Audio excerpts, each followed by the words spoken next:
Fala aí, pessoal, tranquilo? Nessa aula a gente vai resolver uma questão do ITA de 2020 de física envolvendo relatividade e partículas que se dividem em outras duas.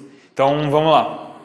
A questão é o seguinte: você tem uma partícula X relativística e ela está em repouso e logo em sequência ela se divide em outras duas partículas, um neutrino e uma partícula Y.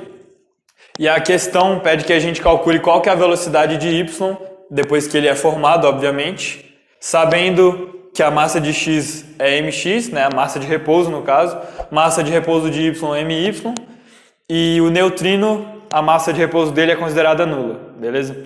Então, como é que a gente vai resolver essa questão? Primeira coisa que a gente tem que ver são as grandezas conservadas. Nesse tipo de questão que envolve colisão ou que uma partícula se divide em demais, a gente tem que sempre tentar ver, primeira coisa, é o que se conserva. Nesse caso aqui, a gente pode conservar a massa, né, que vai ser basicamente a massa em termos de energia, né, ou seja, a gente conserva a energia pensando na massa, e pode conservar também, né, de costume, o momento linear. Então, primeiro vamos conservar o momento linear, né? Como inicialmente a partícula X está em repouso, o momento linear do sistema é zero. Então, depois que você tem duas novas partículas, o momento linear total do sistema tem que ser zero também. O que significa?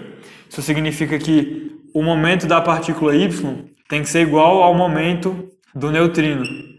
Só que como que a gente calcula o momento, né? No caso da partícula Y, a gente pode dizer que o momento dela é o famoso gama V m, né? Onde esse gama é o fator de Lorentz, que está relacionado com a velocidade de y, esse v é a velocidade de y e esse m é a massa de repouso de y. Então, a gente vai escrever o seguinte, que é um gama y, vy, my. Lembrando que mx e my são dados do problema. Para o neutrino, né, a gente pode utilizar isso aqui também, mas a gente vai usar uma outra equação que vai ser mais útil para a gente. Como a gente está considerando que a massa do neutrino é desprezível, a gente pode usar aquela equação que a energia é igual a PC, que a gente utiliza também para fótons, né? No qual a gente despreza a massa de repouso.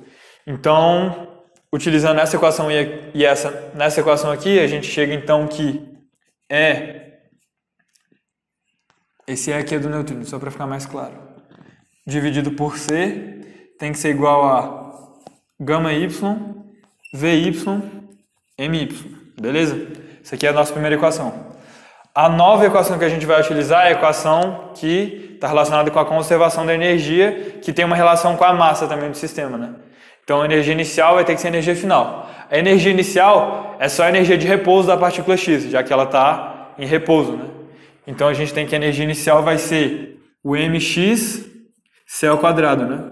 E a energia final vai ser o quê? Vai ser a energia do neutrino, que é essa mesma energia aqui que a gente utilizou para expressar o momento do neutrino, né? Ou seja, o EV, mais a energia total de Y, né? Que tem uma energia de repouso e uma energia relacionada à velocidade dele, né? Ao movimento dele. E a gente sabe que a energia total ela é simplesmente gama mc ao quadrado, né? Ou seja, a massa efetiva, né, e não só a massa de repouso, vezes c ao quadrado. Então a gente pode dizer que é gama y vezes my c ao quadrado. Essa aqui é a outra equação. Então, com essas duas equações aqui, a gente já consegue achar a velocidade de y, certo? Porque a gente tem aqui de incógnita o gama y e o EV, né? Sendo que esse gama y está em função de vy. Então, no fim, a gente tem só o EV e o vy como sendo incógnitas desse sistema de equações aqui. Então, o que a gente vai fazer aqui, primeira coisa, a gente vai substituir essa equação nessa. Então, vamos substituir. A gente tem que mx c ao quadrado é igual a gama y, vy, my c mais gama y, my c ao quadrado. A gente quer o Vy, né? Então, a primeira coisa que a gente vai fazer aqui vai ser isolar o gama y, beleza? Então, vamos colocar a evidência aqui, então vai ficar aqui mx c ao quadrado é o gama y que multiplica Vy, my, mais gama y, my, c ao quadrado, mais gama y, my, c ao quadrado, MYC. Eu vou cancelar aqui esses Cs. Então, o nosso gama Y, ele é MXC dividido por isso tudo aqui, né?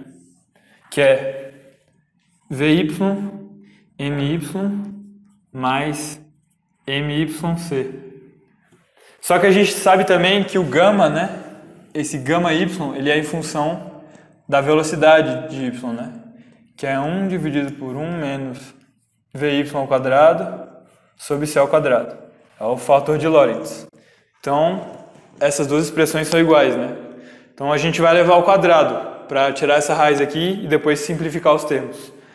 Então, elevando esse termo aqui ao quadrado, a gente vai ter que mx ao quadrado, c ao quadrado, dividido por my ao quadrado, que multiplica vy mais c ao quadrado.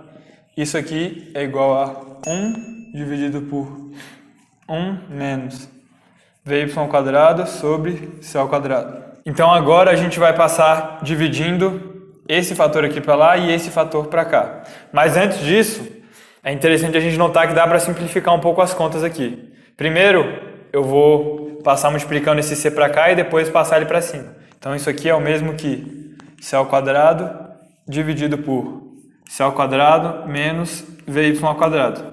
Só que se vocês olharem, isso aqui é um produto notável, né? Isso aqui é c menos vy e c mais vy. Ou seja, isso aqui é o mesmo que c ao quadrado dividido por c menos vy, c mais vy. E como vy é um valor positivo, né? A gente sabe que isso aqui nunca é zero. Então a gente pode cancelar esse quadrado aqui com esse termo.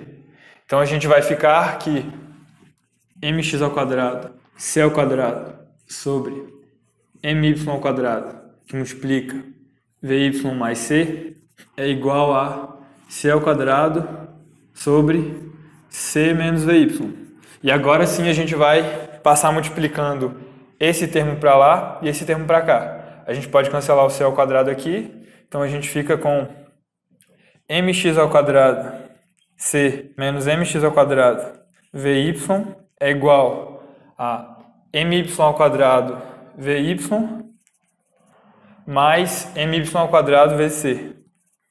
Isolando os termos com vy, a gente chega então que vy, que multiplica mx ao quadrado mais my ao quadrado, é igual a c, que multiplica mx ao quadrado menos my ao quadrado.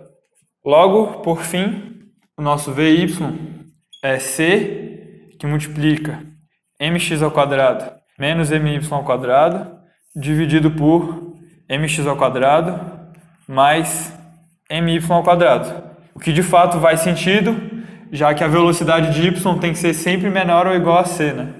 Nesse caso é menor. Então é isso, pessoal. Espero que vocês tenham gostado da aula e depois compartilhem com seus amigos. Valeu!